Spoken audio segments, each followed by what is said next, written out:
Given that work by a constant force along a straight line displacement is W equals Fd cosine theta, interpret this formula in terms of components of the force vector relative to the displacement. So we have a picture there that might help me out. I'm going to redraw that picture. So here's the force F that we're thinking about for work, and here's the displacement. Whoops, hang on.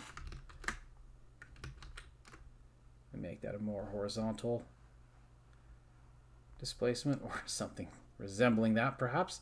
So that's going to be my displacement vector d, and there's an angle theta between those two. But the thing to notice is if I were to break up the force into a component triangle, so maybe here would be like a component along the displacement, and then here is a vertical component that is at right angles to that, then one way of looking at this is to say that this component, which, you know, maybe that's the x component, I don't know, but that component there, its magnitude is equal to F cosine theta. And in that sense, if I said, well, work is equal to F cosine theta times d, one way of interpreting this statement is that it's the component of the force vector in the direction of the displacement times the displacement equals the total amount of work. And of course, since this formula F cosine theta d is really just equal to Fd